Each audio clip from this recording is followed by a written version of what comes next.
El mar de Galilea, en Tierra Santa. Jesús vivió a orillas de este lago predicando y haciendo milagros que aparecen en los 4 libros de los Evangelios, los únicos datos que tenemos de su vida. Pero, ¿podemos creer lo que leemos en esos libros?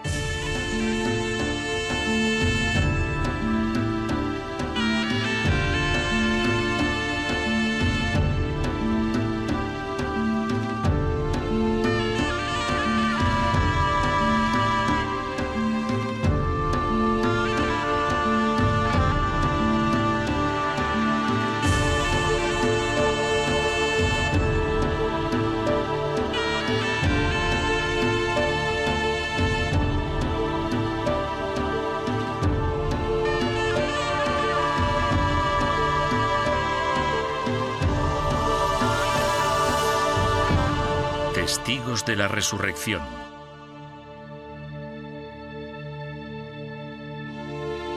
Hasta hace muy poco, dábamos por sentado que los evangelios se escribieron mucho tiempo después de que muriera Jesús, que eran historias transmitidas de generación en generación, en el mejor de los casos, una colección de recuerdos distantes. Pero las nuevas pruebas descubiertas en esta biblioteca de la Universidad de Oxford podrían cambiar esto. Desde el hallazgo de los manuscritos del Mar Muerto, no ha habido otro descubrimiento potencialmente tan importante para la investigación bíblica. En la Nochebuena de 1994, el londinense The Times hizo pública la historia de El papiro de Jesús. Hablaba de la extraordinaria afirmación del profesor Carsten Tiede de que 3 fragmentos del Evangelio de San Mateo proporcionaban pruebas de que los Evangelios fueron escritos y leídos por personas que habían visto a Cristo resucitado con sus propios ojos. El hombre que dio a conocer la historia fue Matthew d'Ancona, actual viceeditor del Sunday Telegraph. La primera vez que oyó hablar del papiro de Jesús, trabajaba en el Times londinense. Mi primera sensación respecto a la historia fue que obviamente tenía algo de extraordinario. En Oxford había un fragmento de papiro, 3 pedacitos diminutos del Evangelio de San Mateo, eso lo sabíamos. Y había un estudioso alemán, al que yo no conocía, que afirmaba que eran increíblemente tempranos, quizá incluso del año 60 después de Cristo, lo que incluso para alguien como yo, que no sabía mucho del tema, parecía una afirmación asombrosa. Hasta ahora, la única prueba física de cuándo se escribieron los Evangelios era un pequeño fragmento del Evangelio de San Juan. Se había datado en el año 125 después de Cristo. Casi 100 años después de su muerte. Cualquiera que hubiera sido testigo de los trascendentales acontecimientos de su vida ya habría muerto. Según Tiede, el papiro de Jesús ofrece nuevas pruebas físicas de que los evangelios se escribieron mucho antes, basándose en relatos oculares, lo que proporciona la primera relación entre los evangelios escritos y la propia vida de Cristo. Contemplar estos 3 fragmentos diminutos, que juntos no ocupan más que una tarjeta de crédito, no impresiona mucho. Están escritos por ambas caras desde el capítulo 26 del Evangelio según Mateo. En total, son 6 frases en griego. En cada trozo se pueden leer unas cuantas palabras. Pertenecen a los versículos que tratan los últimos días de la vida de Jesús.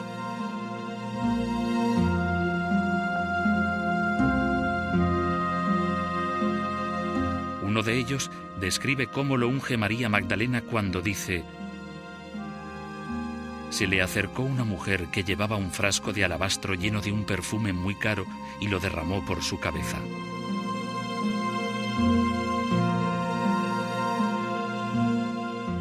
En otro fragmento, lo que aparece escrito es la traición de Judas. El hombre llamado Judas Iscariote fue a ver al sumo sacerdote y le dijo: ¿qué estás dispuesto a darme si os lo entrego? Y la última cena, en la que Jesús comunica a sus discípulos que uno de ellos lo entregará diciendo: el que ha mojado conmigo la mano en el plato, ese me entregará. El Hijo del Hombre ha de recorrer el camino que dicen las Escrituras. Sabíamos que iba a ser una gran historia, pero desconocíamos su magnitud. Nada más publicar la historia hubo una extraordinaria respuesta en todo el mundo. La recogieron los periódicos y emisoras de radio y televisión de muchos países, desde la India hasta Italia. Cuando volví a mi mesa el día después de que se publicara la historia, estaba cubierta de faxes y mensajes de teléfono de gente que quería saber más.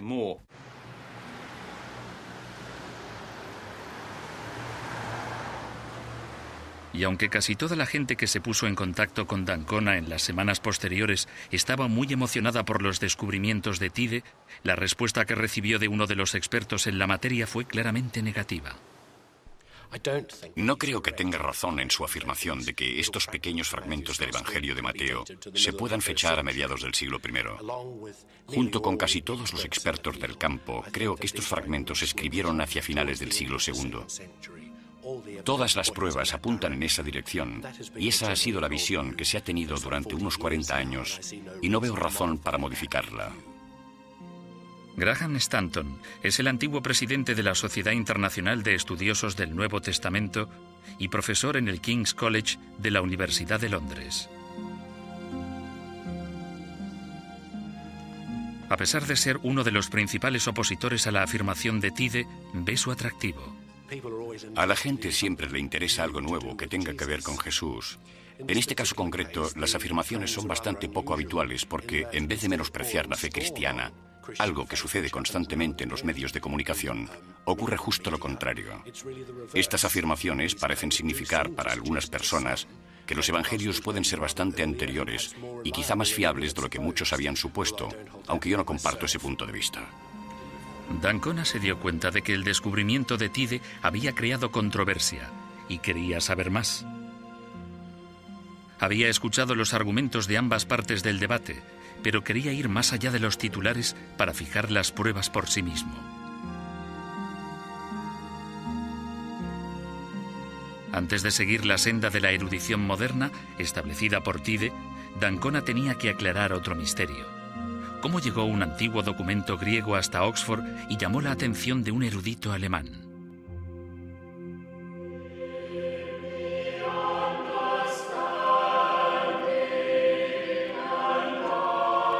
La capilla del Magdalen College, en Oxford, es un tributo a las glorias de los evangelios. Aquí se ven fácilmente las tradiciones musicales, artísticas y culturales que han inspirado. Los evangelios se encuentran entre los libros más importantes que se han escrito jamás. Son nada menos que la base de la civilización occidental. Fue en la biblioteca de este college donde Carsten Tide vio por primera vez el papiro de Jesús.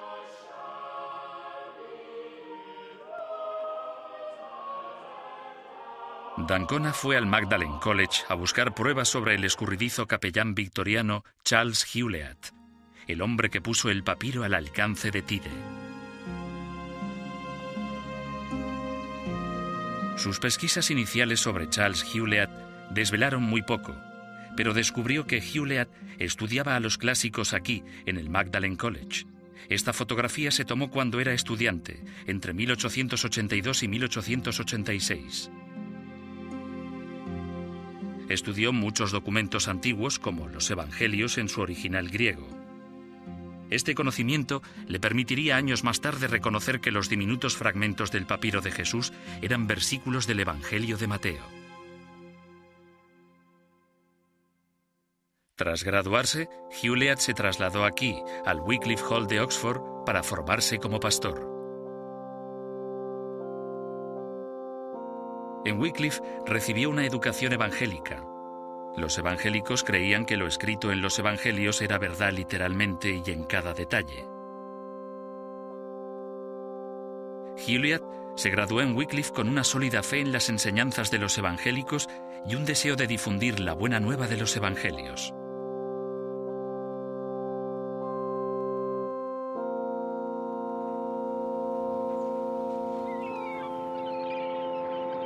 Después de su graduación, viajó miles de kilómetros para predicar la palabra de Dios, en Egipto. En aquella época, el viaje duraba 2 semanas. Primero atravesó el Canal de la Mancha para pasar a la Europa continental y luego viajó en tren hasta Brindisi, Italia. Desde allí cruzó en barco el mar Mediterráneo y continuó luego en tren hasta El Cairo, la capital de Egipto. El último tramo, un viaje en barco de vapor por el Nilo hasta Luxor, duró unos 6 días.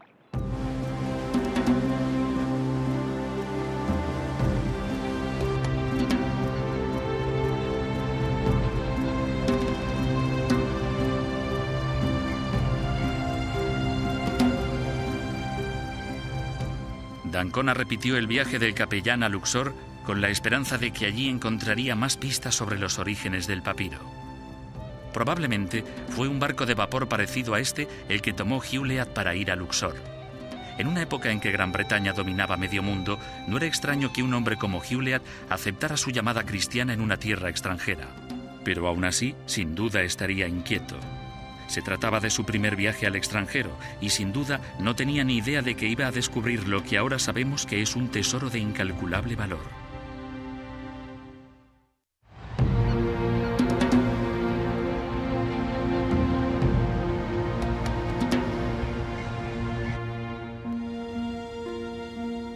Matthew d'Ancona estaba sobre la pista de Charles Hewlett, el hombre que descubrió el papiro de Jesús. Tras graduarse en Oxford, Hewlett viajó hasta Luxor para atender las necesidades religiosas de los turistas occidentales. Muchos debieron de tener esta guía para anticipar ilusionados sus primeros atisbos de los recién excavados templos y tumbas. Al fin y al cabo, se trataba del principio de la era del turismo de masas. El empresario Thomas Cook estaba abriendo Egipto a los viajeros de todo el mundo. Por primera vez, Cook ofrecía a los victorianos corrientes la emoción de viajar a lugares exóticos del extranjero. La mayor parte venía a hacerse fotografías en los grandes templos, pirámides y otros monumentos antiguos que bordean el Nilo. Era un buen negocio. En 1898, Egipto acogió a 50.000 visitantes.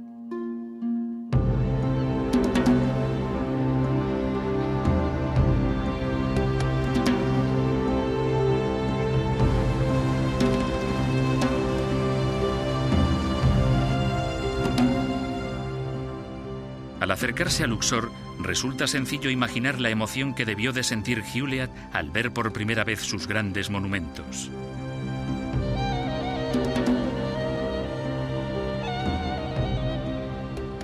La sensación repentina de que su largo viaje a través de un continente hasta el norte de África había merecido la pena.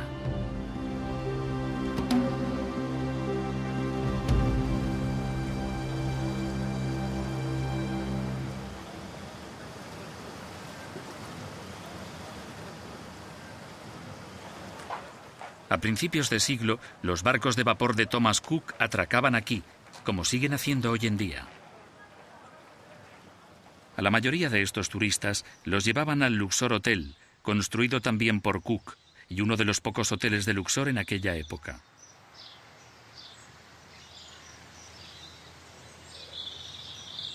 Abierto en 1877, era la joya del imperio de Thomas Cook y proporcionaba un alojamiento de lujo a los viajeros que solían quedarse allí varias semanas. Para contribuir a velar por su bienestar espiritual, Thomas Cook designó a Charles Hewlett capellán del hotel. Hola, no sé si podrá ayudarme. Me llamo Matthew d'Ancona, soy de Londres. Estoy intentando averiguar algo sobre un hombre llamado Charles Hewlett que vivió en el hotel en la década de 1890. ¿Le dice algo el nombre? ¿Sabe algo de él? El gerente actual no puede ayudar a d'Ancona en su búsqueda de alguna pista de Hewlett. ¿Puedo echar un vistazo rápido? Sí. Muchas gracias. De nada.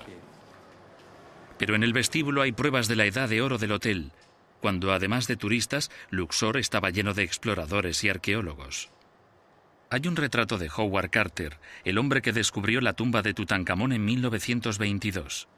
Desde este hotel anunció su descubrimiento mundialmente famoso.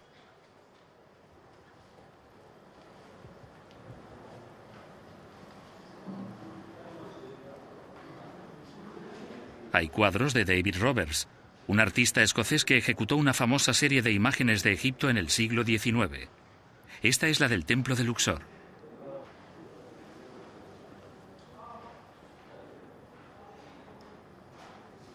La pared del fondo está cubierta de páginas de las guías Thomas Cook de Egipto del siglo XIX.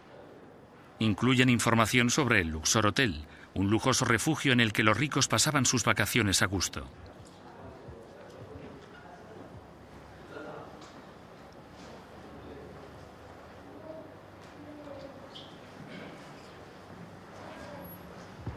Fue en el rincón más apartado del vestíbulo donde d'Ancona encontró lo que realmente quería: pruebas del puesto de Hewlett en la historia del hotel.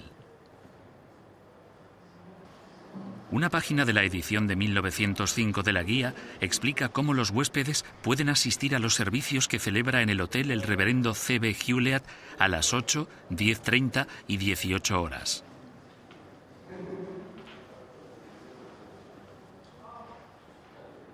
En otra página, la guía menciona el papel de Hewlett en el hospital de la zona para los autóctonos, donde también es capellán.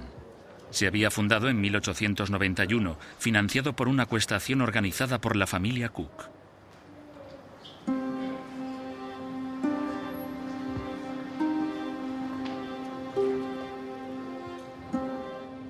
Parece que Hewlett fue feliz aquí. En una de las pocas cartas que dejó escribió: cualquier informe detallado de la obra de invierno consistía principalmente en un relato de la amabilidad de todos aquellos con los que tuve contacto. La presencia de un capellán residente durante el invierno en Luxor, según dijo, se había extendido entre los viajeros del Nilo, de modo que, en muchos casos, cambian sus planes para poder estar en Luxor para el domingo, tanto al ir como al volver.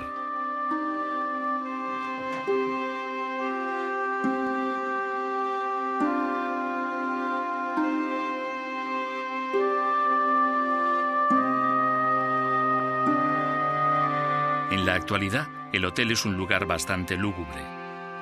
Gran parte de su antiguo esplendor ha ido apagándose.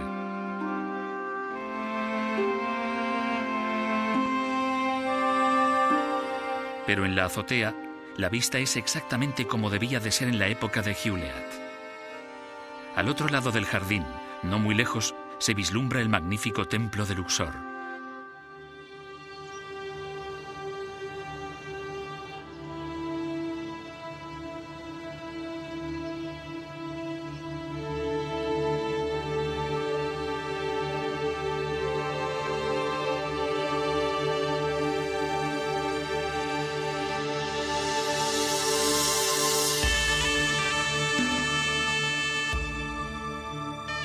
La construcción de este poderoso templo la inició el faraón Amenofis III 1400 años antes de que naciera Jesús. Era un santuario adecuado para la gloria de los tres antiguos dioses egipcios: Amón, dios de la fertilidad; su esposa Mut, señora del cielo; y su hijo, el dios de la luna, Khonsu.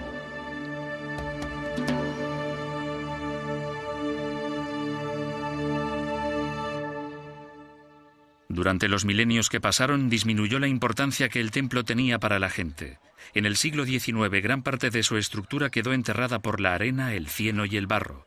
Los mercaderes comerciaban en sus terrenos sin mostrar interés por la gloria latente. Cuando comenzaron a llegar los turistas victorianos, se estaba excavando y se le devolvió su antiguo esplendor.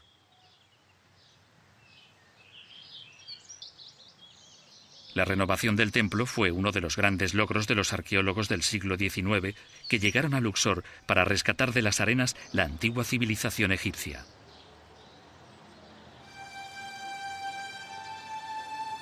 Gracias a su trabajo, los visitantes pueden ver hoy las magníficas estatuas del faraón Ramsés II en todo su esplendor, vigilando la entrada al templo. Fue Ramsés, continuando la obra de Amenofis, quien construyó la mayor parte de lo que hay aquí y quien añadió las estatuas como testamento a su propia grandeza.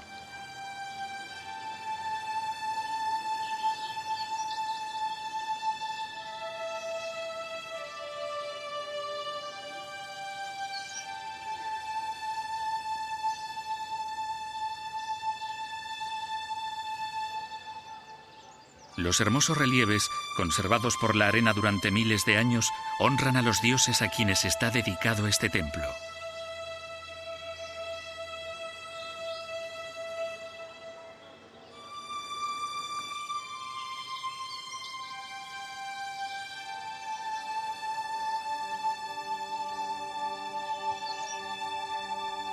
El patio de Ramsés II, una de las glorias del templo, tenía un tejado que formaba una arcada gigante.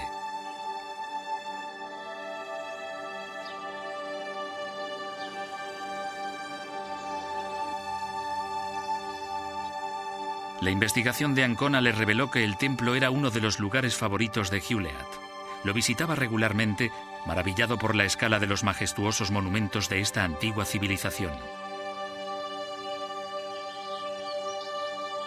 Pero lo que más le fascinaba no era la obra de los antiguos egipcios, sino las huellas mucho más modestas dejadas por los primeros cristianos que llegaron más de 1000 años atrás.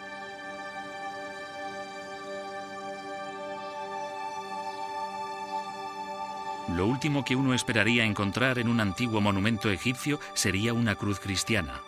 Pero en un rincón poco visitado del templo hay una pista de la fascinación de Hewlett por Luxor.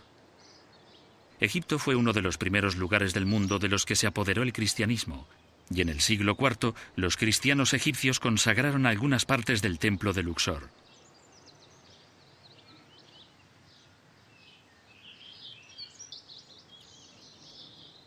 Los cristianos convirtieron esta parte del templo en una capilla. Les ofendían las imágenes paganas que los rodeaban. Se puede apreciar dónde recubrieron los antiguos relieves egipcios y pintaron sus imágenes sagradas.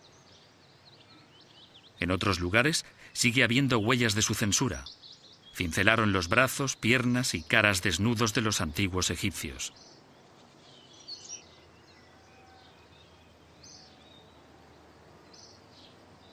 Tallaron sus propios símbolos en las superficies vacías, en las columnas y en las paredes por considerarlos una decoración más apropiada para el templo. D'Ancona había descubierto que a Hewlett le fascinaba este vandalismo cristiano.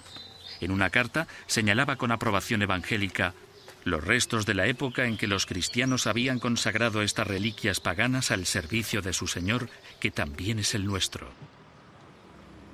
Pero no hay pruebas de que Hewlett encontrara los fragmentos de papiro en el templo. D'Ancona siguió la pista de Hewlett y del papiro por el Luxor que el capellán también conocía.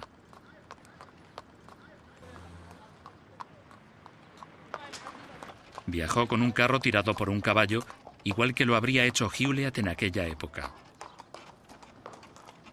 Al pasar junto a la cara oeste del templo, magnífico a la luz de media tarde, D'Ancona descubrió que solo hay un paseo hasta el hospital en el que Hewlett trabajaba de capellán. Aunque sigue abierto actualmente, iba a costar encontrar alguna prueba del trabajo de Hewlett.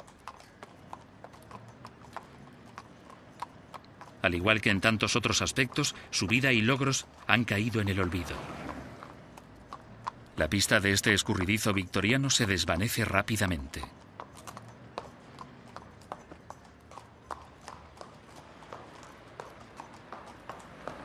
Pero fue en algún lugar de Luxor donde encontró los frágiles fragmentos del papiro de Jesús. D'Ancona tendría que investigar más antes de poder relacionar el papiro con Hewlett y esta ciudad.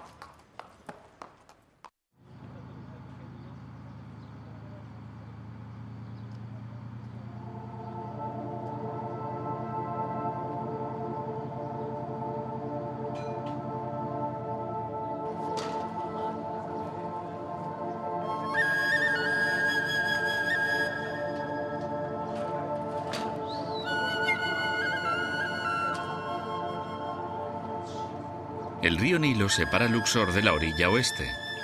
Al otro lado está el Valle de los Reyes, donde están enterrados los antiguos egipcios. Hewlett debió de hacer este viaje a través del Nilo muchas veces. Debían de interesarle las excavaciones que tenían lugar en el Valle de los Reyes, y trabó amistad con los arqueólogos y estudiosos que trabajaban en la zona.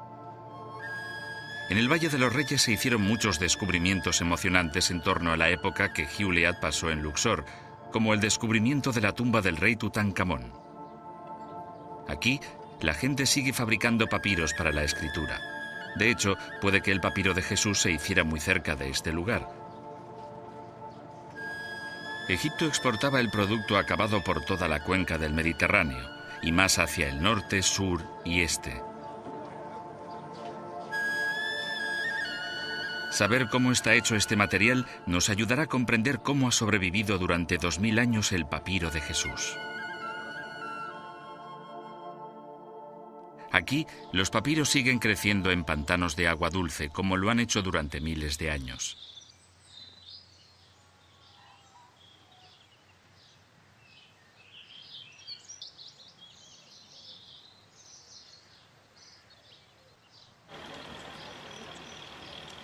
Estos trabajadores utilizan los mismos métodos que los de la época en que se escribió el papiro de Jesús. Primero cortan los tallos en trozos pequeños.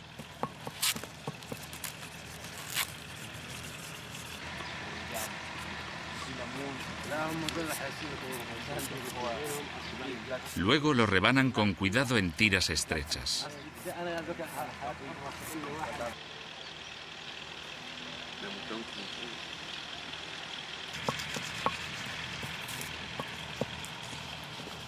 Después los aplanan sirviéndose de una piedra pesada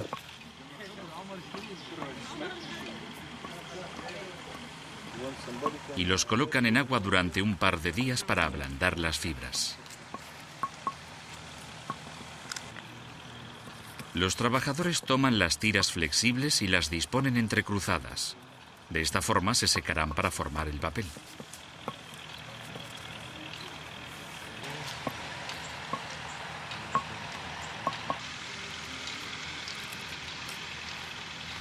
Una vez montada la hoja, se sitúa entre dos placas para escurrir todo el agua.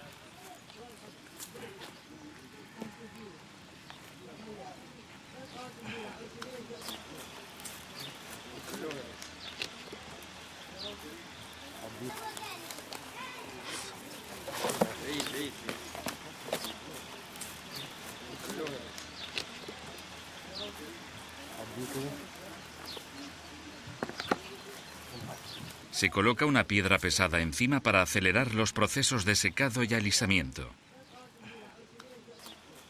Se deja el papiro al sol un par de días para eliminar la última humedad.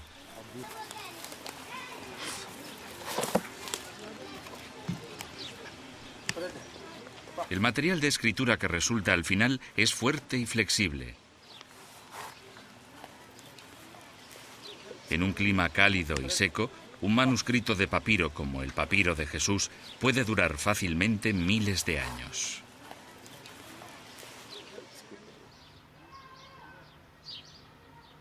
Los escribas que escribieron los fragmentos que encontró Hewlett pudieron emplear una caña para dar forma a las diminutas letras del papiro.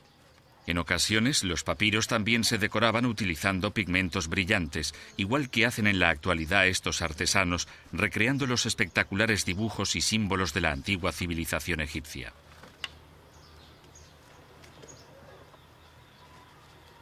Estos papiros se venderán a los turistas actuales como recuerdos de su viaje, y muchos de ellos llegarán al mercado de Luxor, el mismo lugar en que d'Ancona cree que Charles Hewlett encontró el papiro de Jesús.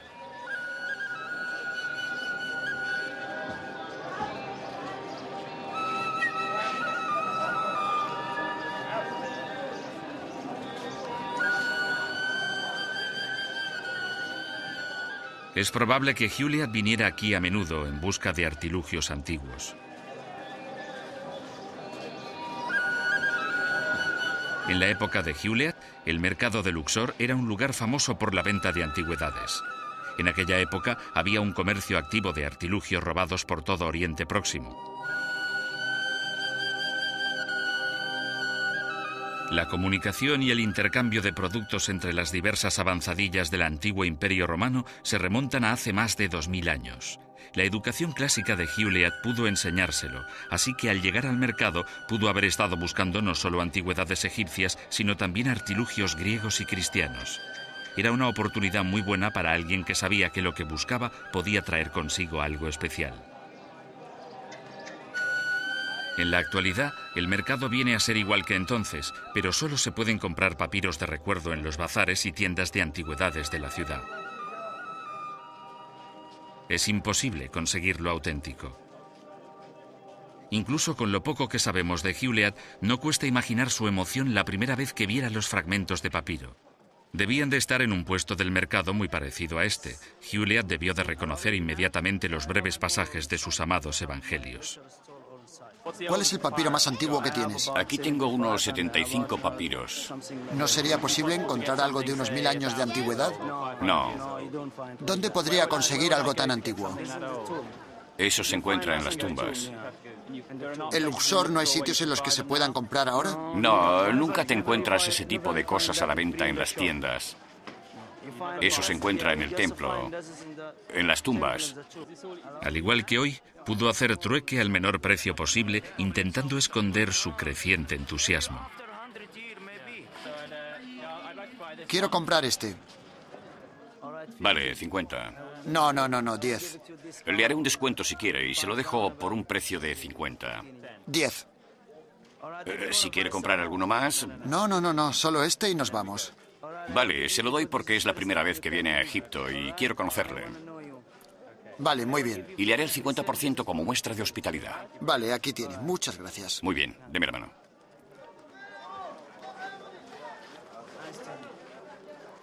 Mientras Juliet caminaba por esta calle, posiblemente sabía que sus preciosos fragmentos escritos en griego antiguo eran muy antiguos.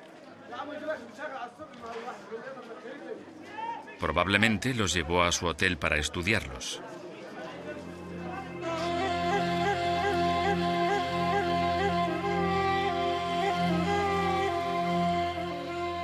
El examen de Juliet le llevó a creer que los fragmentos eran del siglo III. Evidentemente, tenía la sensación de que había descubierto algo espectacular y estaba ansioso por confirmarlo.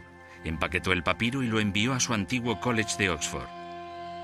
Pero estaba muy lejos de casa y quedó muy decepcionado por el modo en que los estudiosos de Oxford trataron su precioso hallazgo.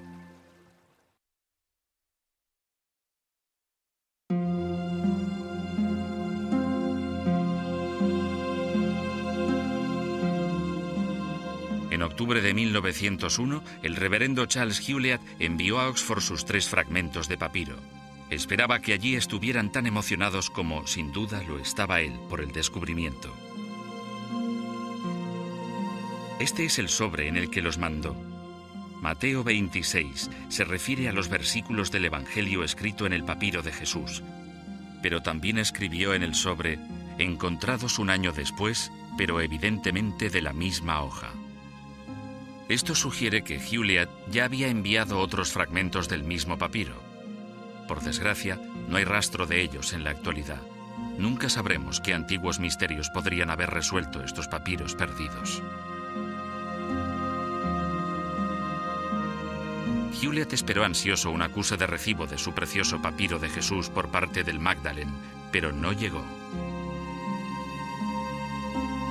Así que escribió al bibliotecario del college: espero que los fragmentos de papiro hayan llegado bien.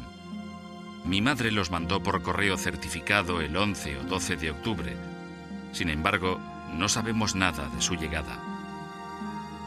La carta de Juliet es el único documento que certifica el descubrimiento del papiro de Jesús, que ahora es el fragmento del Nuevo Testamento sobre el que más se habla en el mundo. Lo que nadie se molestó en decir a Juliet fue que su papiro había sido enviado a este hombre, Arthur Hunt. Hunt era uno de los principales expertos en la conservación y datación de papiros antiguos. Hunt se había ganado su reputación con su trabajo sobre un enorme hallazgo de papiros en Oxirrinco, en el desierto egipcio. Los papiros se descubrieron conservados bajo la arena en un antiguo vertedero fuera de la ciudad. Contenían cientos de listas, cartas y poemas. Hasta la fecha, se trata de la mayor colección de papiros antiguos que se ha encontrado. Según Hunt, los fragmentos de libros, como el papiro de Jesús, no se podían fechar antes de finales del siglo III o principios del siglo IV. Así que no sorprende que, cuando contestó al college, diera al papiro de Jesús una fecha de finales del siglo IV, cientos de años después de la muerte de Cristo. No advirtió nada excepcional en los fragmentos.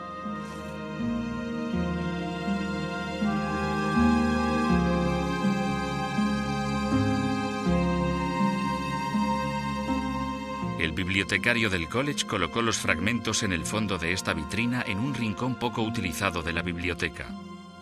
Permanecieron allí durante casi 100 años.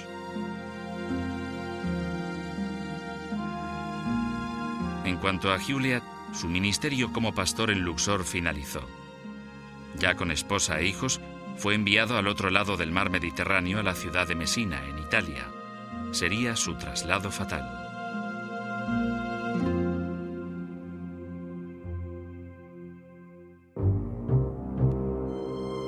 El 28 de diciembre de 1908, Mesina quedó devastada por el terremoto más destructivo que ha afectado jamás al mundo occidental. En solo 25 segundos, 150.000 hombres, mujeres y niños murieron mientras dormían. El 98% de los edificios de Mesina quedó destruido. Charles Juliet se encontraba entre los muertos. Su esposa y 4 hijos perecieron con él entre los escombros. El 6 de enero de 1909, el Times londinense informó de que, después de una larga búsqueda, los cuerpos del capellán británico Charles Juliet y su familia habían aparecido sepultados entre los restos de su casa. Juliet murió sin conocer la importancia del tesoro que había encontrado. Todas sus posesiones quedaron destruidas. Nunca sabremos si tuvo otros fragmentos de los papiros del Nuevo Testamento o no. Tras su trágica muerte, se erigió en el exterior del Hotel Luxor una placa de bronce para conmemorar sus años allí como capellán evangelista. La placa pasa prácticamente desapercibida a la gente que se aloja en el hotel en la actualidad. Esto no habría sorprendido a Juliet, que se consideraba a sí mismo un fracaso. En una carta a su esposa Caroline escribió: «He fracasado en todo». Mucho menos fracasado se habría sentido de haber conocido la naturaleza de su descubrimiento. Un papiro que podía probar que los evangelios eran un relato ocular de la vida de Jesús. Como cristiano evangelista, tal descubrimiento habría probado todo aquello en lo que creía. Pero pasaría casi un siglo antes de que este hombre, Carsten Tide, un reconocido papirólogo y estudioso del Nuevo Testamento, desvelara la magnitud del hallazgo de Juliet. En 1994, Tide se encontraba visitando a la familia de su esposa cerca de Oxford y aprovechó la oportunidad para examinar los 3 fragmentos de papiro de la biblioteca del Magdalen College. Había leído los informes de papirólogos anteriores y había visto copias de los fragmentos, pero esta era su primera oportunidad de ver los originales. Tenía pocas expectativas de que pudieran desvelar nada asombroso, pero cuando Tide contempló el papiro de Jesús, supo que era algo especial. D'Ancona concertó un encuentro con Tide en Oxford. Necesitaba hablar con él y verle trabajar antes de continuar con su investigación. ¿Qué fue lo que pensó la primera vez que los vio? La primera vez que vi el papiro original, tras haber estudiado fotocopias y fotografías, me quedé sorprendido y tuve una cierta sensación de emoción, porque había una nota al lado que decía aproximadamente 300 después de Cristo. Pero esto era demasiado tarde y se veía al observar el original que las fotografías daban lugar a error y que la gente no había visto ciertos detalles en el papiro, detalles de caligrafía. Así que fue una reacción instintiva de que debía de ser más antiguo. Volví a mirar y a estudiar material para contrastarlo y descubrir su auténtica antigüedad, pero la sensación de emoción estaba allí inicialmente. La experiencia de Tide le decía que aquellos fragmentos de los evangelios podían ser los más antiguos que se hubieran encontrado, fragmentos de un manuscrito tan antiguo que podían haberlo escrito personas que hubieran vivido con Cristo y hubieran visto los dramáticos acontecimientos de su vida con sus propios ojos. Los hallazgos de Tide tienen unas implicaciones muy importantes. Si está en lo cierto, ello cambiaría nuestra forma de leer e interpretar los evangelios. También proporciona pruebas materiales de la vida de Cristo, tanto a creyentes como a no creyentes. Su emoción era comprensible. La importancia del período de los testigos era crucial para las implicaciones de sus hallazgos. Los evangelios no se pudieron escribir antes de la muerte de Cristo en el año 30 de nuestra era. Como los 4 evangelios cuentan la historia de la crucifixión, debieron de escribirse en algún tiempo después de la muerte de Jesús. De las personas que habían sido testigos de la vida de Jesús y pudieron haber escrito lo que vieron, se dice que vivieron durante el período de los testigos. Por lo general, se considera que el período de los testigos termina en torno al año 70 después de Cristo. Este fue el año en que se destruyó el templo de Jerusalén y se dispersó la comunidad cristiana. Este período es crucial para el argumento de Tide. Cuanto más pudiera acercar Tide la fecha del papiro de Jesús a la fecha del período de los testigos, más significativos serían sus hallazgos. Antes de que Tide comenzara a trabajar en la datación del papiro, se puso a descifrar cada letra y cada marca para ver si el papiro de Jesús desvelaba una nueva lectura del Evangelio de San Mateo. Para el papirólogo y estudioso del Nuevo Testamento, una nueva interpretación de los Evangelios basada en antiguos manuscritos es por lo menos tan importante como una basada en una nueva datación. Dado que muchas de las letras del papiro estaban dañadas, para descifrarlo con precisión era necesario algo más que conocimientos de griego y buena vista. Afortunadamente, Tide podía aportar a la tarea tecnología punta, un microscopio de una sensibilidad excepcional con un potente escáner de láser. Este microscopio puede diferenciar 20 capas diferentes de manuscrito de papiro y medir la altura y profundidad de la tinta en la hoja de papiro. El ordenador utiliza esta información para construir una imagen tridimensional e individual de cada letra o marca de tinta. Cosas que podría no apreciar el ojo humano o incluso un microscopio normal no escapan a la intensidad del láser. Tide usó el microscopio para examinar este círculo de tinta negra del fragmento del Evangelio que describe la Última Cena. Los estudiosos que habían trabajado previamente sin esta herramienta dieron por sentado que se trataba de parte de una letra dañada. El microscopio escaneó el papiro con su láser. El ordenador calculó entonces la profundidad de la tinta en el cuestionado círculo negro y lo comparó con la profundidad de la tinta de una letra no dañada. El microscopio nos dice que este borrón de tinta en el centro de la imagen tiene una profundidad de tinta de 4,0 micrómetros, mientras que cualquier letra auténtica del mismo papiro, en cualquiera de los fragmentos, tiene una profundidad de tinta de 12,1 micrómetros. Así que la respuesta es verdadera al 100%. No es parte de una letra partida, no es un signo de puntuación, es un accidente del escriba, un borrón de tinta accidental, una mota de tinta que quedó en el papiro.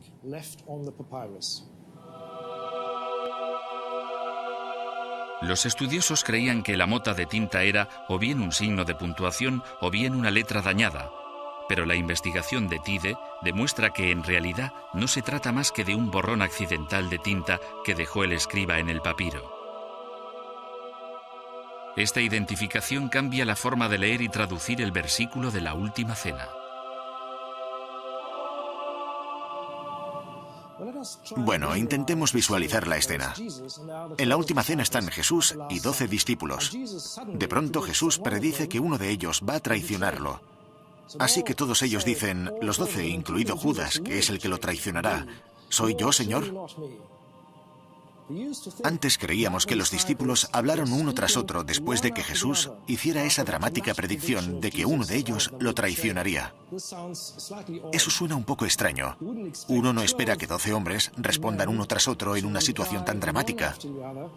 Bien, el papiro de Jesús nos dice que en realidad estaban hablando al mismo tiempo, todos a la vez, en aquella situación tan dramática y emocionante. El papiro de Jesús nos proporciona una nueva descripción de lo que sucedió realmente en la Última Cena, mucho más convincente que las de las Biblias de uso más extendido en la actualidad. Así que con la nueva lectura, que es en realidad la lectura más antigua posible, volvemos a la escena histórica, a los testigos que lo vieron, informaron de ello e hicieron que quedara escrito. Por desgracia, el escáner láser del microscopio no puede desvelar una fecha precisa para los fragmentos. La datación por radiocarbono tampoco sirve para fechar el papiro de Jesús por diversas razones. En primer lugar, los fragmentos son demasiado pequeños. En segundo lugar, la prueba fecharía el material, pero no la escritura. Y por último, la fecha resultante de usar este método tiene un margen de precisión de 50 años. Para conseguir una fecha exacta para el papiro, las técnicas de comparación siguen siendo las más válidas. Por esto, Tide tendría que acudir a lo antiguo en lugar de a lo moderno. Cuando se quiere fechar un papiro, hay que emplear varios métodos y enfoques. El más común e importante es lo que se llama paleografía comparativa, que consiste en comparar el fragmento de papiro que no tiene fecha con otros manuscritos datados o datables, lo que significa que provienen de un yacimiento, de una excavación arqueológica de la que se sabe que pertenece al período más tardío o más temprano posible, en el que se podría haber escrito cualquier cosa encontrada allí. Comparar la caligrafía es la tarea más importante y difícil del papirólogo. En la antigüedad, la caligrafía que empleaban los escribas cambiaba de manera significativa a lo largo del tiempo. La caligrafía del siglo I después de Cristo tiene un aspecto muy diferente a la de 100 años antes. Del mismo modo que la caligrafía de la época de Hewlett es claramente diferente a la nuestra. Así que cuando se tiene un papiro sin fecha, hay que compararlo con documentos de un estilo caligráfico similar cuyas fechas sí se conozcan. Hay que encontrar otro manuscrito cuyo estilo coincida con el que se intenta fechar y estar seguro de una fecha. Hay que hacer esto con varios textos diferentes. En los archivos, bibliotecas y museos de todo el mundo se pueden encontrar papiros comparables, manuscritos comparables. Pero lo que hay que hacer es volver a las fuentes donde se escribieron o fueron descubiertos por los arqueólogos la mayor parte de los papiros importantes, los que necesitamos para nuestro trabajo.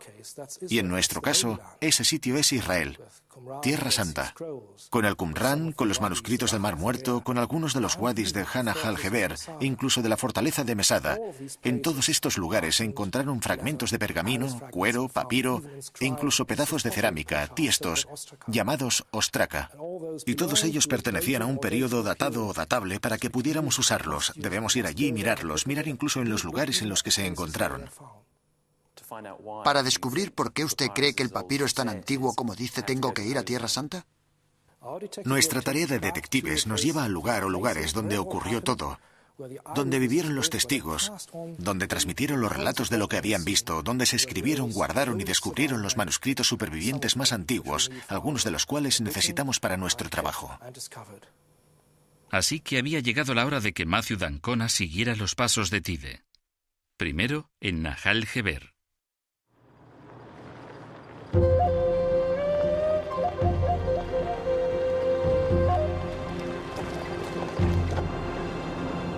El desierto de Judea, en el corazón de Tierra Santa.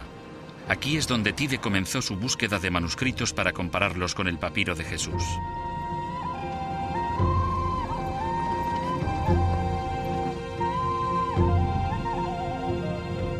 Aquí, en el desierto de Judea, se han conservado muchos documentos de este tipo. Al igual que en Egipto, la sequedad permite que los manuscritos antiguos sobrevivan durante tantos siglos.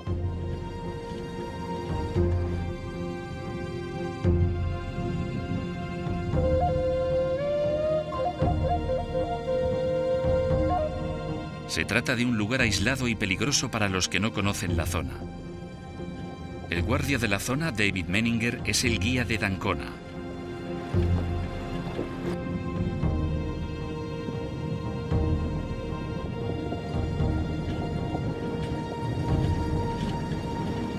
Al adentrarnos en la tierra donde vivió Cristo, nos dirigimos al encuentro de la primera evidencia que necesitaba Tide para probar su teoría.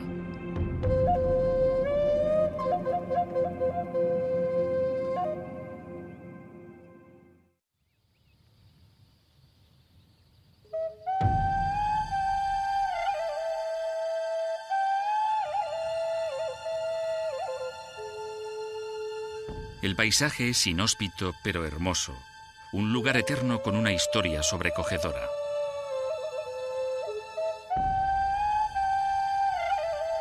Estas son las montañas por las que anduvo Jesús hace 2000 años. El Evangelio, según Lucas, cuenta que aquí fue sometido a prueba por el demonio cuando dice: Jesús fue guiado al desierto por el Espíritu y durante 40 días fue puesto a prueba por el demonio. Satán intenta tentar a Jesús 3 veces, pero él responde cada vez con citas de la Biblia y vence a su adversario demoníaco. D'Ancona viajó con David Menninger a la Cueva de los Horrores en el valle de Nahal Heber. En 1955, unos arqueólogos encontraron aquí unos antiguos manuscritos que ayudaron a Tide a fechar el papiro de Jesús. La historia de toda esta zona es oscura y trágica. En el año 135 después de Cristo, los judíos se rebelaron contra el ejército de ocupación romano. Liderados por el gran dirigente judío Bar Kokhba, trataron de expulsar a los romanos de Tierra Santa. Pero en la carnicería consiguiente, el ejército romano masacró a más de 500.000 de rebeldes y a sus partidarios. Los últimos rebeldes que sobrevivieron consiguieron llegar hasta esta parte del desierto para escapar de los romanos. En los riscos que dominan el valle, decenas de metros abajo, encontraron una cueva diminuta para esconderse. Sobre la cueva se encuentran los restos del campamento que construyeron los soldados romanos para sitiar a los rebeldes que se escondían debajo.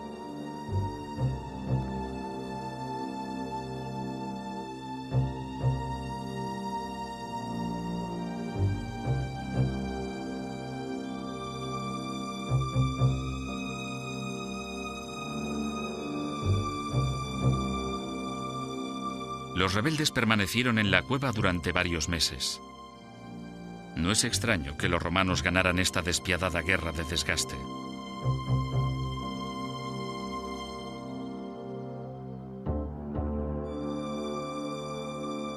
En 1955, los arqueólogos desenterraron restos de hombres, mujeres y niños. Todos habían muerto horriblemente de sed y hambre. No hay duda de por qué es la Cueva de los Horrores.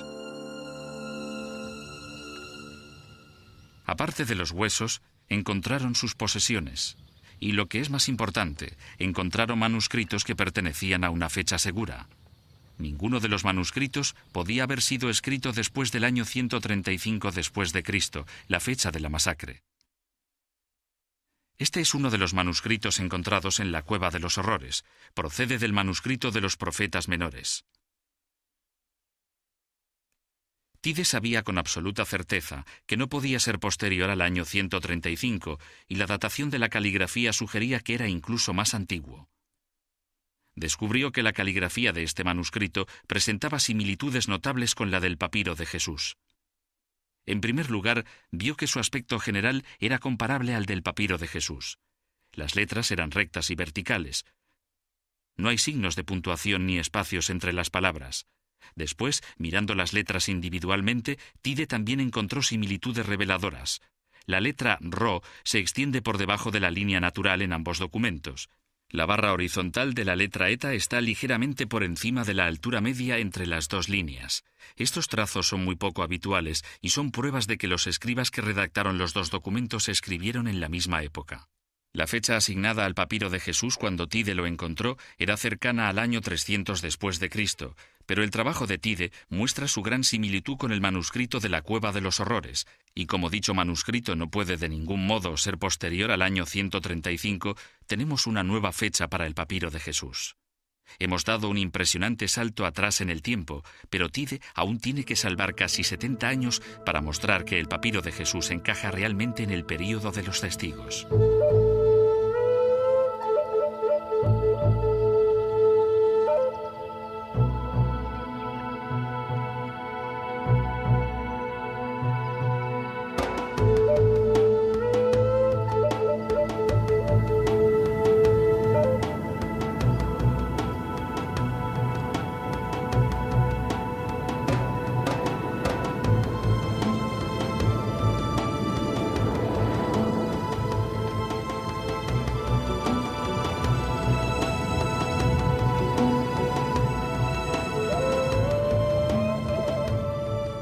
Para encontrar la siguiente prueba, D'Ancona siguió la pista de Tide a través del desierto desde Nahal Heber hasta la enorme fortaleza de Masada, otra escena de gran crueldad.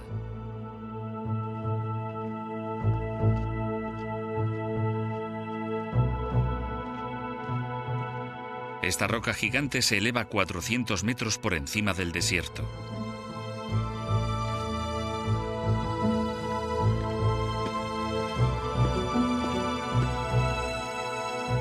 La fortaleza la construyó el rey romano Herodes en el año 40 a.C. para protegerse de Cleopatra, la reina de Egipto.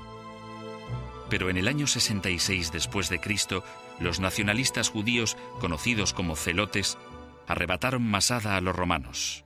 La toma de la fortaleza formó parte de una serie de intentos por expulsar al ejército romano de Tierra Santa.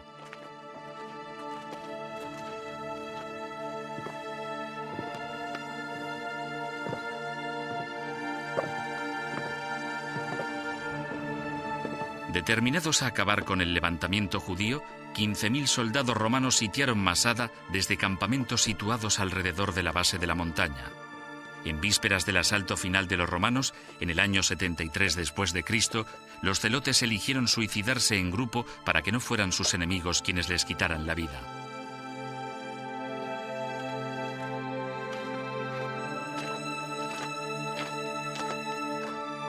Cuando los romanos se abrieron paso, descubrieron que de las 900 personas que se habían refugiado aquí, solo habían sobrevivido 2 mujeres y 5 niños. La plana meseta está rodeada por todas partes por un gran desnivel.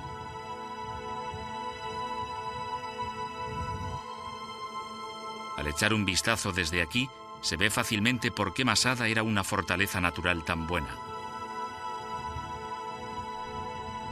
El Mar Muerto está a la derecha, y en aquella época puede que quedara mucho más cerca del pie de la fortaleza. A la izquierda, la vasta extensión del desierto de Judea. Esta es la vista que los malogrados rebeldes vieron en su último día de vida.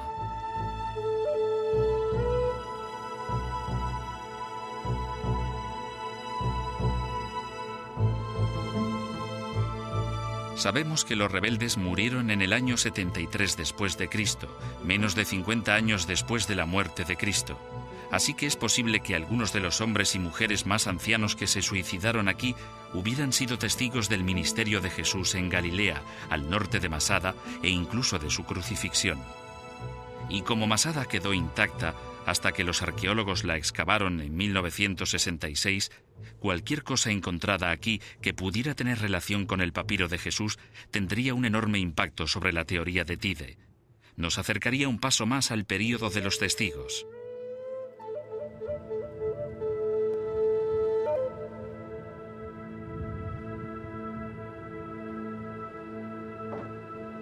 De hecho, los arqueólogos descubrieron una pista crucial en la sinagoga más antigua encontrada en el mundo. En una sala anexa, en la que posiblemente se cambiaban los sacerdotes antes del servicio, los arqueólogos encontraron un pedazo de cerámica que se había conservado bajo la arena desde la destrucción de Masada.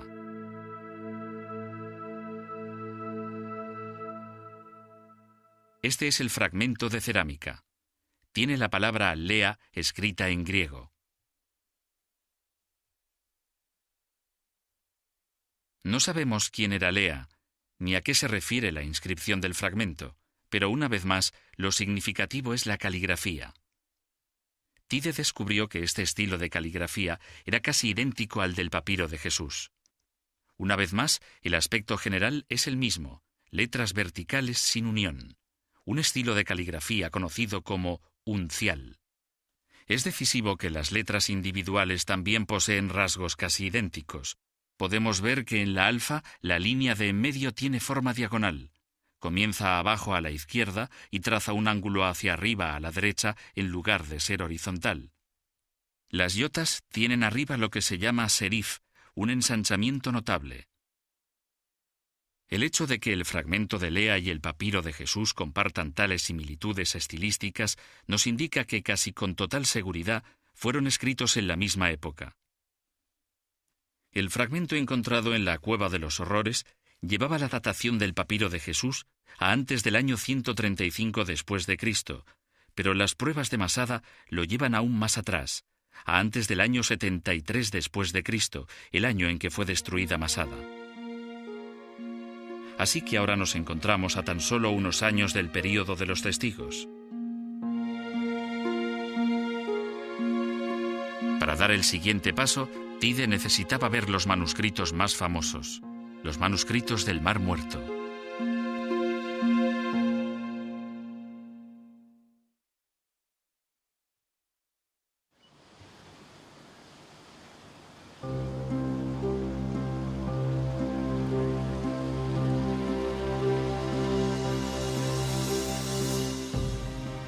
El Museo de Israel, en Jerusalén, alberga uno de los mayores tesoros antiguos del mundo, los famosos manuscritos del Mar Muerto.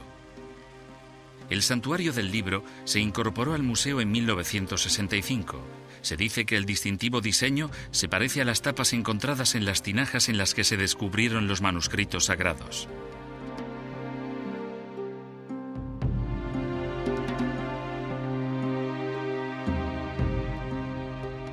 En el interior, los manuscritos se exponen con poca luz y temperatura controlada para evitar cualquier posible daño.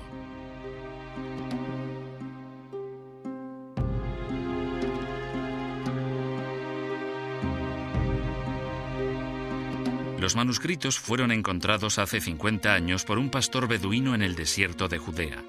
Todos tienen unos 2000 años de antigüedad. En conjunto, los 800 manuscritos nos proporcionan una visión única de la vida diaria de una antigua sociedad judía que vivía en Tierra Santa en la misma época en que Jesús comenzó su ministerio. Cuentan historias extraordinarias de la vida diaria, la legislación y las creencias de estas personas.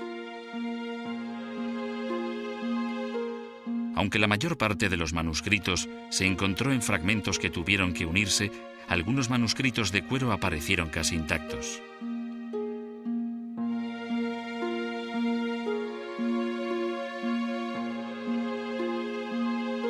En la siguiente fase de su búsqueda, Carsten Tide llevó a cabo una investigación concienzuda de estos manuscritos en busca de cualquier cosa escrita en un estilo que pudiera parecerse al papiro de Jesús. Sabía lo importante que era descubrir tales similitudes. Los manuscritos se encontraron a 48 kilómetros de Jerusalén, en Qumran, a orillas del Mar Muerto.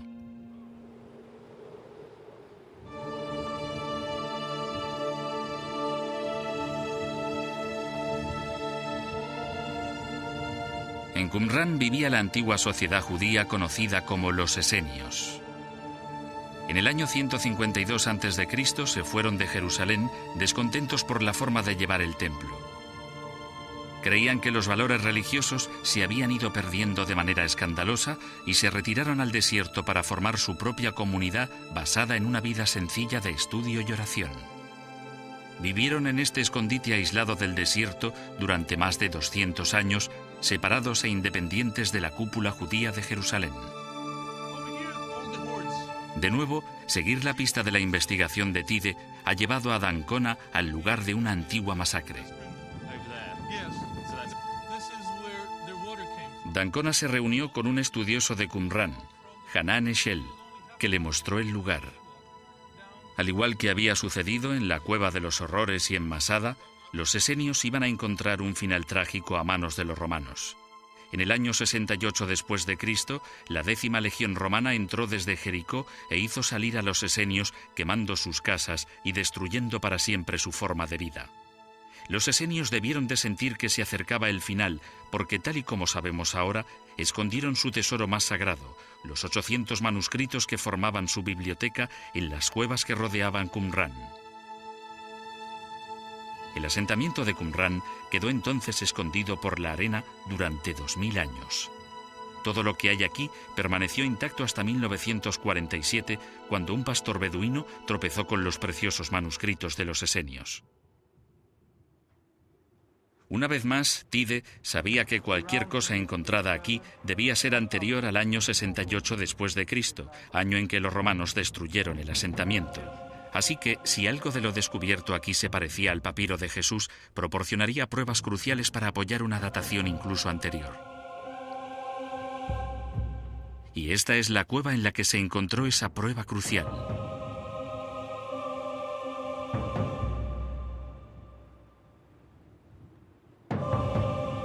Conocida como la Cueva 4, aquí se encontraron 15.000 fragmentos que posteriormente se reunieron, dando como resultado 530 manuscritos.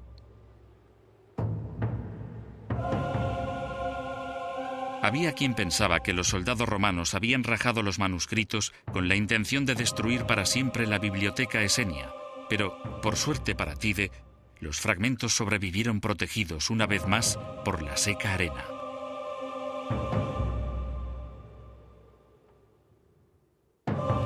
Entre aquellos 15.000 fragmentos, Tide encontró este manuscrito del libro del Levítico. Al pertenecer al Antiguo Testamento, debió de ser una parte esencial de la biblioteca esenia. El estilo caligráfico del fragmento del Levítico es casi idéntico al del papiro de Jesús, y al igual que todos los manuscritos del Mar Muerto, debe de ser anterior al año 68 después de Cristo. El aspecto general es el mismo. En ambos, las letras están dibujadas de manera uniforme y el grosor de los trazos horizontales y verticales es el mismo. Una vez más, las letras guardan, individualmente, varias similitudes. La Y supera la línea inferior en ambos fragmentos. Al igual que en la cerámica lea encontrada en Masada, la línea media de la letra alfa tiene forma diagonal en vez de horizontal. Así que el trabajo de Tide ha trasladado la fecha del papiro de Jesús más allá del año 70 después de Cristo por primera vez. Se trata de un logro extraordinario que nos transporta al período de los testigos, pero solo de modo aproximado.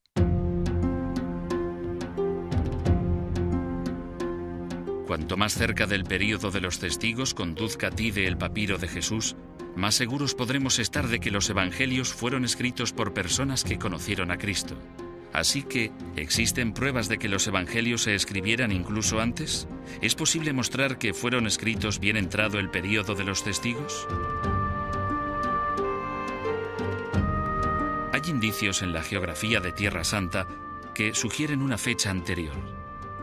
Debemos viajar a Banias, el punto más al norte de Israel.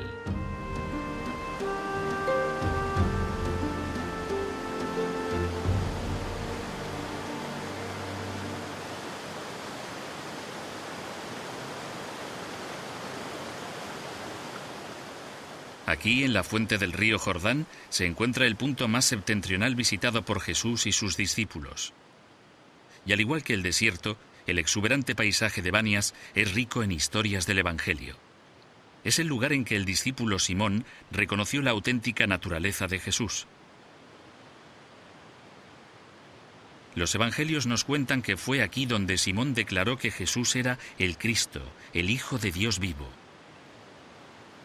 Pero es el nombre de Banias el que proporciona una pista sorprendente para la fecha de los propios evangelios, ya que tanto en el Evangelio de Marcos como en el de Mateo tiene un nombre diferente.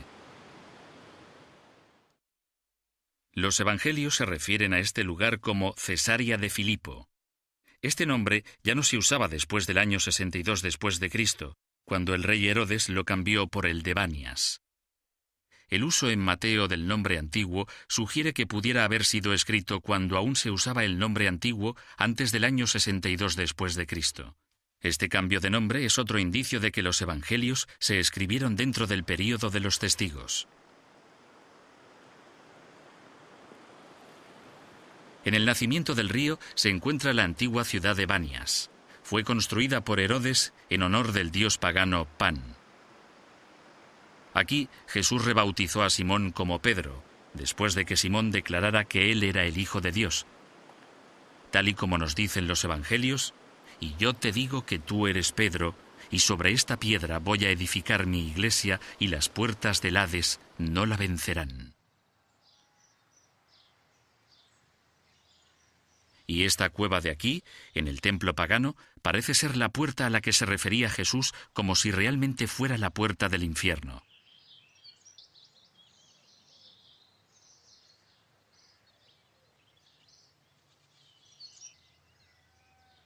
Las palabras de los evangelios parecen concordar con lo que podemos ver en la actualidad con nuestros propios ojos.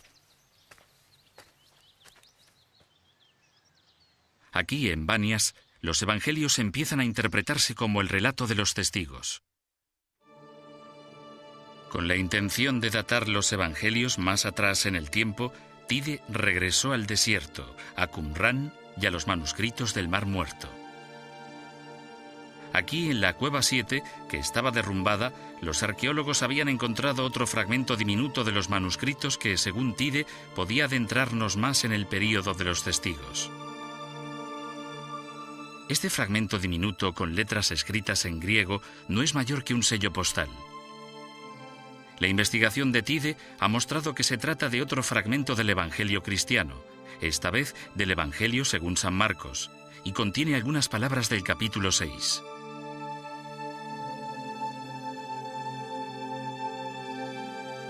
Muchas personas discuten que este fragmento diminuto pertenezca al Evangelio según San Marcos, pero las pruebas de Tide son convincentes. En la cuarta línea del fragmento hay algunas letras que él afirma pertenecen a la palabra Genesaret, la antigua palabra para referirse al mar de Galilea. La palabra, con esta forma, no se encuentra en ningún otro pasaje de la Biblia, solo aparece en el Evangelio según San Marcos.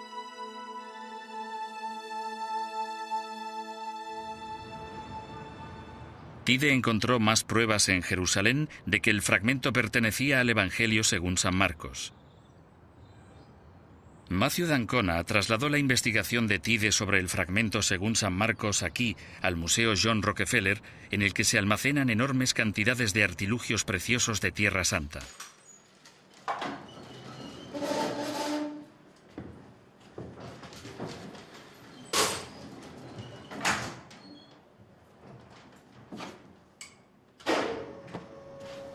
¿Cuántos años tiene el edificio? Lo construyó en los años 30 la familia Rockefeller. Recibió el nombre de Museo Arqueológico de Palestina y hasta los años 60 yo diría que fue el principal museo arqueológico del antiguo Oriente Próximo. Joe Zayas, un celador del museo, le contó a d'Ancona cómo había ayudado a Tide a encontrar algo entre los innumerables artilugios almacenados en lo más profundo del sótano del museo. Vale, estos son los almacenes de la Autoridad en Antigüedades de Israel. Aquí tienen miles de objetos que se remontan a finales del siglo XIX. ¿Cuántos objetos tienen? Tenemos más de 75.000.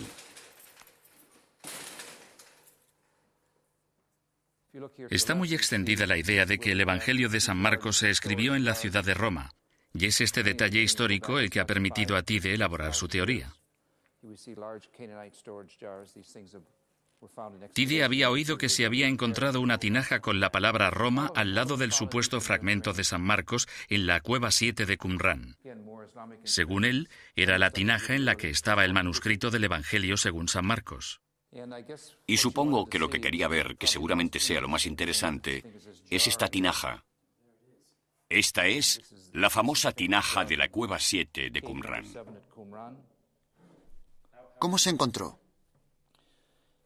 La encontraron unos arqueólogos franceses en los años 50 en unas excavaciones. Es única en muchos sentidos, primero porque fue encontrada en una cueva adyacente al emplazamiento. La mayoría de cuevas estaban a cierta distancia de él, pero esta estaba en la misma meseta. Y la cueva, la número 7, era particular también porque todos los documentos que se encontraron en ella eran de papiro, mientras que los 800 y pico restantes que se encontraron en Qumrán, con contadas excepciones, estaban hechos de cuero. ¿Qué investigaciones llevó a cabo Carsten Tide con esta tinaja? Bueno, lo primero que creo que nos interesó es que era una tinaja que había estado expuesta en el museo desde los años 50 y nadie había mostrado el más mínimo interés por ella hasta que llegó Carsten Tide. Él sugirió que podía haber alguna relación entre los primeros cristianos y los fragmentos que se habían encontrado en aquel lugar, basándose en esta inscripción. ¿Qué fin tenía la tinaja y por qué puede ser tan importante? Al observar esta clase de tinajas, queda claro que estaban hechas con un único objetivo, el de almacenar manuscritos enrollados. La razón para afirmarlo es su morfología, que está diseñada para guardarlos. ¿Cómo lo sabemos? Observe estas asas. Lo que hacían era poner los documentos en las tinajas y les ponían una tapadera. Esta es una de las tapaderas originales de Qumrán. Una vez puesta la tapadera con una cuerda, la aseguraban atándola a la vasija. No estaban hechas para almacenar vino ni para almacenar agua. Estaban hechas para almacenar documentos. Esta inscripción de la tinaja de los manuscritos es la palabra Roma en hebreo. Los historiadores creen que la tinaja llegó desde Roma. También se cree que el Evangelio de San Marcos fue escrito en Roma. El haber encontrado esta tinaja al lado del supuesto fragmento le da pruebas a Tide para afirmar que éste pertenece realmente al Evangelio de San Marcos. Así, Tide tiene otro fragmento más datado en el año 68 de nuestra era, y es más, se trata de un manuscrito enrollado. Pero el papiro de Jesús pertenecía a un libro. El siguiente paso de su teoría se basaba en que la primera vez que se escribieron los evangelios tuvo que haber sido en rollos manuscritos.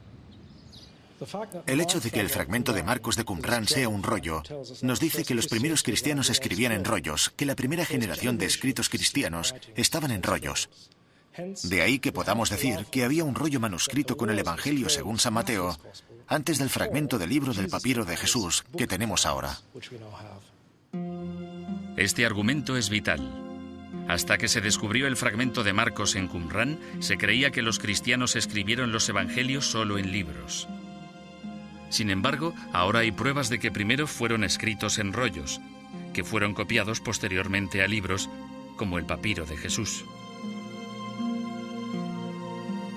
Por lo tanto, según Tide, los fragmentos del Magdalen College debieron de copiarse de rollos incluso más antiguos.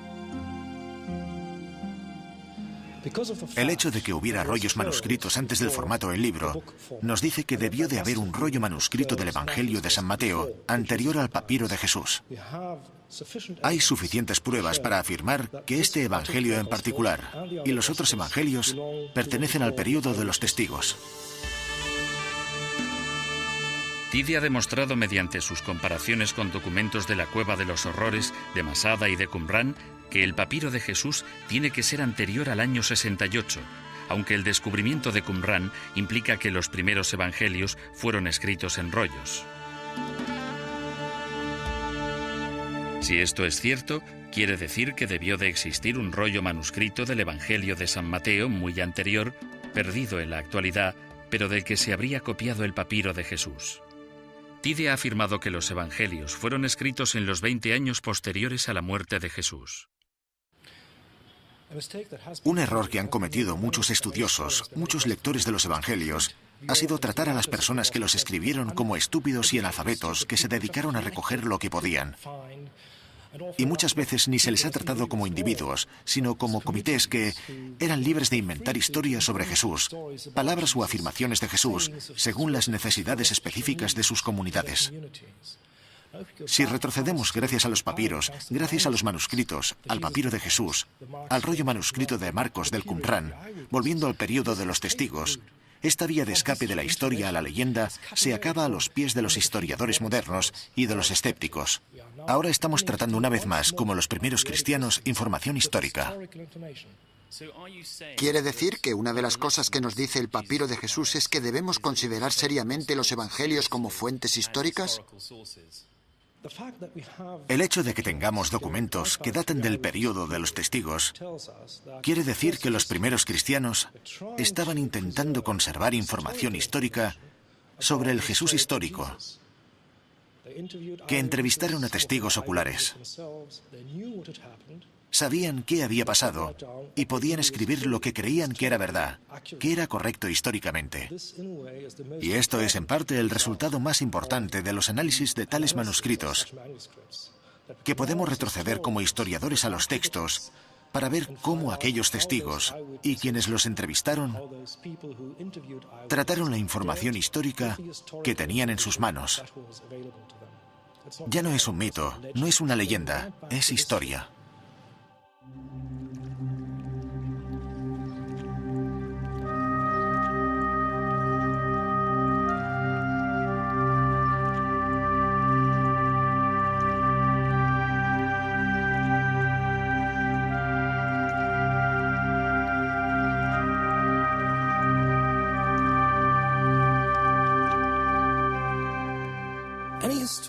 Un historiador debería ser alguien a quien le interese investigar e intentar entender lo que las personas habrían sentido y pensado cuando experimentaron estas cosas y cuando escribieron sobre ellas. Le ayuda a uno a reconsiderar la propia actitud hacia la historia y hacia la escritura de la misma para ver dónde ocurrió y cómo se recogió en forma escrita, en documentos históricos.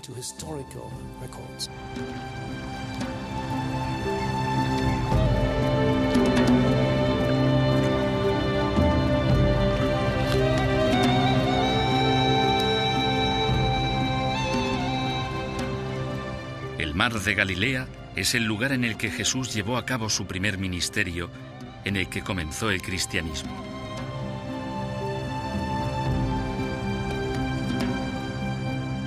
Para Tide, el paisaje de esta zona es muy importante.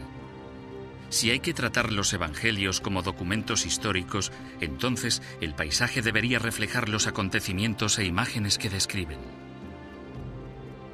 Aquí, en Galilea, los argumentos académicos de Tide cobran vida. El complejo trabajo de un estudioso se vuelve relevante para cualquiera que sienta interés por los evangelios. Para d'Ancona, aquí es donde tomaría forma la teoría de Tide. Este lago aparece en muchas de las historias más importantes del Evangelio. Aquí es donde dicen que Jesús amainó la tormenta que amenazaba las vidas de los discípulos que cruzaban el lago en un barco. Quedaron tan atónitos que dijeron: ¿quién es este que hasta los vientos y el mar le obedecen?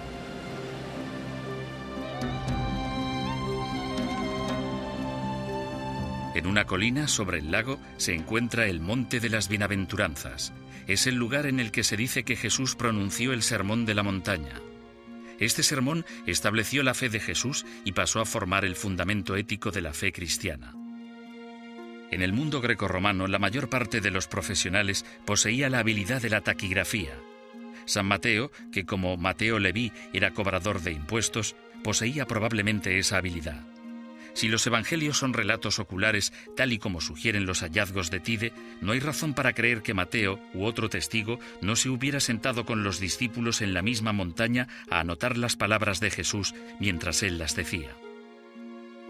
Así que puede que las palabras que tenemos en la actualidad se acerquen mucho a las que realmente pronunció Jesús. Esta teoría molesta a muchos estudiosos del Nuevo Testamento que están convencidos de que este sermón es una recopilación tardía y poco fiable de frases dispersas recogidas por las comunidades cristianas. Pero los descubrimientos de Tide suponen que tengamos que tener en cuenta esta posibilidad. Siguiendo la orilla se encuentra Cafarnaún, que según San Mateo era la ciudad del propio Cristo. Jesús residió aquí durante su predicación en Galilea y sanó a muchos de los enfermos y poseídos de la ciudad.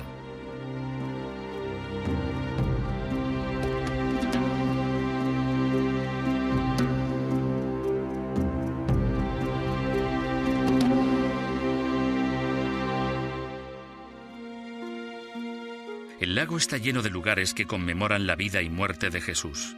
Estas iglesias se construyeron en el lugar donde, según la tradición, Jesús se le apareció a sus discípulos por tercera vez tras la resurrección.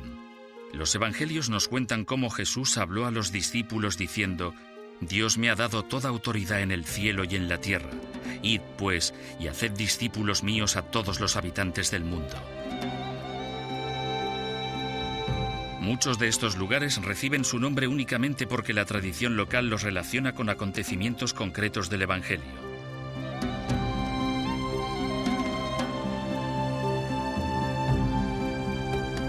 No se cuestiona la santidad de esta tierra, sino los hallazgos de Tide.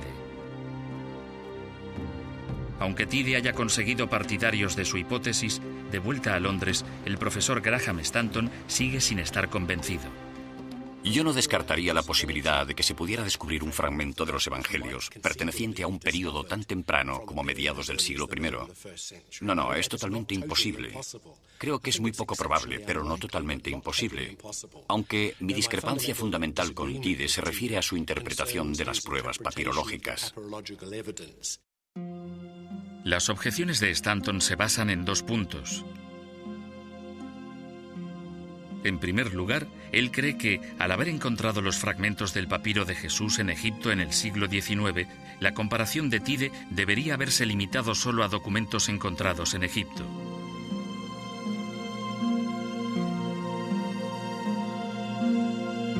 Los partidarios de Tide señalan que el papiro de Jesús se podría haber llevado hasta Egipto desde Tierra Santa en cualquier momento desde su redacción.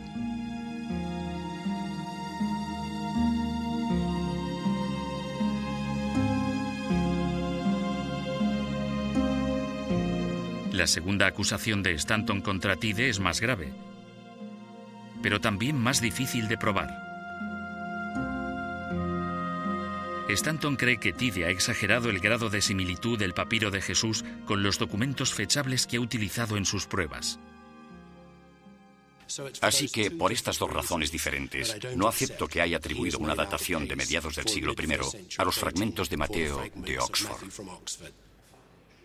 Pero aunque el profesor Stanton aceptara los hallazgos de Tide, esto no afectaría a su visión de la exactitud de los evangelios. Si me convencieran de que los evangelios fueron relatos totalmente oculares, no creo que hubiera mucha diferencia, porque todos sabemos demasiado bien que los testigos no se ponen de acuerdo y no siempre relatan fielmente lo que han visto. No obstante, si los evangelios no son relatos oculares, ¿cómo explicamos los milagros que recogen? Al igual que a casi todos los demás estudiosos, no me suponen ningún problema las curaciones milagrosas. Jesús tenía claramente unas dotes curativas poco habituales. Sin embargo, resultan más problemáticos los llamados milagros naturales. Cuando amaina la tormenta, camina sobre las aguas y hace milagros con la comida.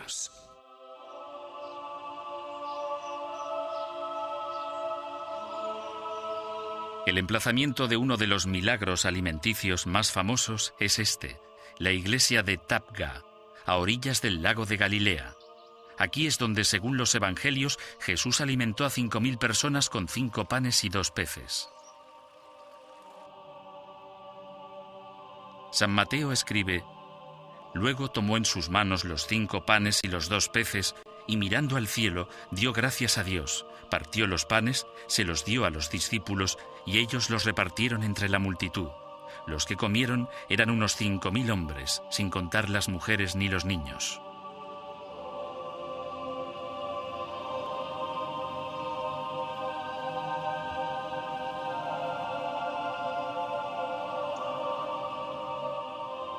Se dice que esta es la roca en la que Jesús colocó los panes y los peces. La historia se conmemora en estos mosaicos del siglo V.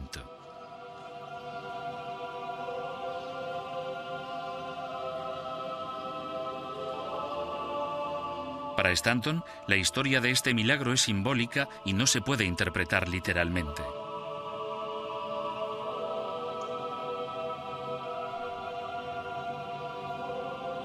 Pero si Tide está en lo cierto y los evangelios reflejan acontecimientos históricos escritos por testigos, entonces podríamos decir con una certeza aún mayor que ese milagro ocurrió aquí.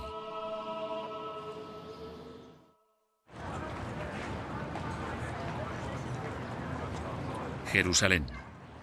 Este es el lugar al que vino Jesús después de sus enseñanzas en Galilea.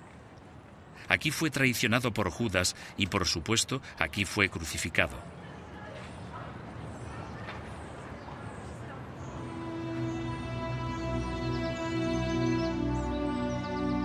Es el final del viaje de Matthew d'Ancona. Ha seguido el camino del papiro de Jesús hasta Jerusalén. Quería experimentar por sí mismo el legado actual de las historias del Evangelio.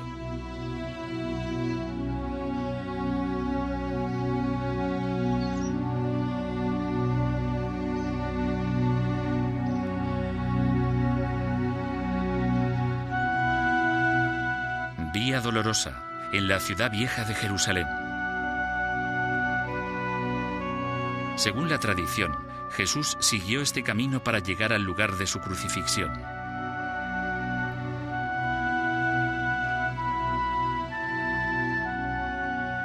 Según la costumbre romana de la época, tenía que sufrir la vergüenza de atravesar a pie la ciudad con la cruz a cuestas.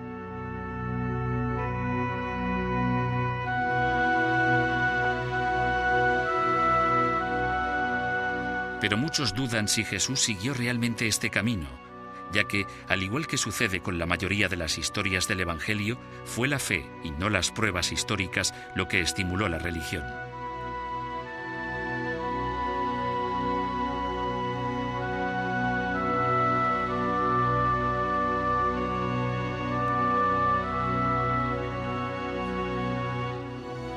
Entonces, igual que ahora, venían aquí peregrinos de todo el mundo para seguir los que creían que eran los pasos de Jesús.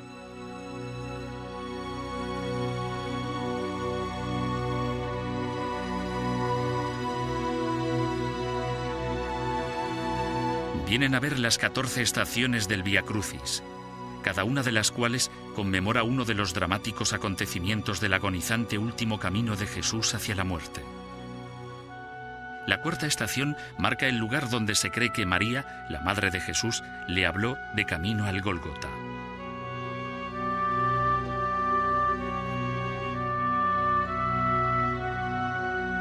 Se cree que la sexta estación es el lugar en el que estaba la casa de Santa Verónica, una mujer piadosa de la que se dice que limpió con su velo la cara de Jesús en su padecimiento.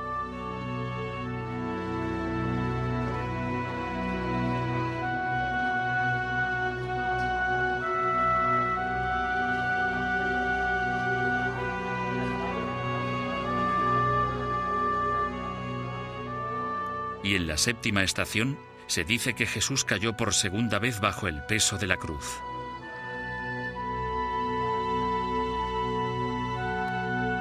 Aunque la autenticidad de este recorrido es cuestionable, la gente sigue viniendo a conmemorar las últimas horas del hombre al que creen hijo de Dios.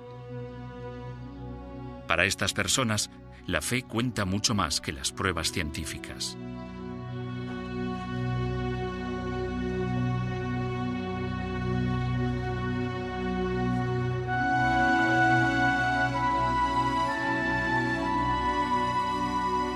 Y al final de Vía Dolorosa está el final del recorrido de Jesús, la iglesia del Santo Sepulcro, el lugar más sagrado del mundo cristiano. Aquí vienen personas que representan a todas las iglesias diferentes dentro del cristianismo. Vienen a ver el lugar de descanso de Jesús y a besar la piedra en la que se lavó y ungió su cuerpo sin vida antes de ser colocado en la tumba.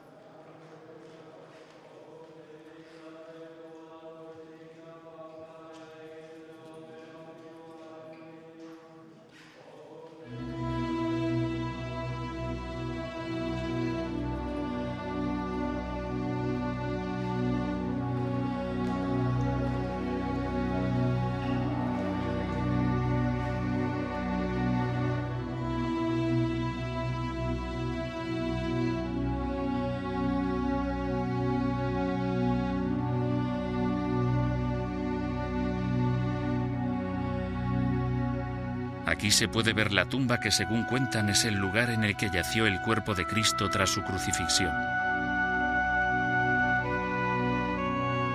Los peregrinos esperan en fila para tocar la misma piedra bajo la que, supuestamente, se enterró a Jesús.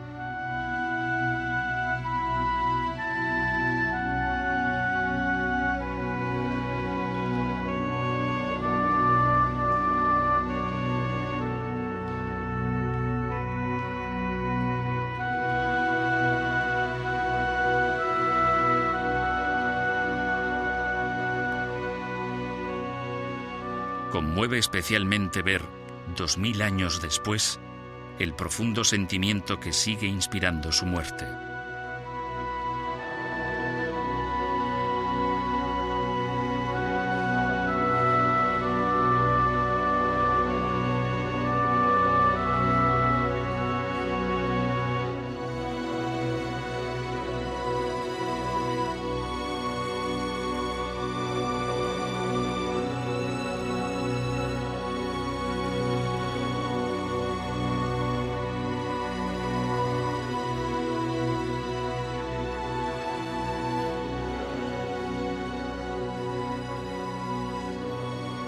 Durante la mayor parte de los pasados 2000 años, ciencia y fe han estado en conflicto. Galileo fue condenado por hereje por la Iglesia. La teoría de la evolución de Darwin contradijo el mito de la creación y Freud destruyó la idea de la responsabilidad moral cristiana.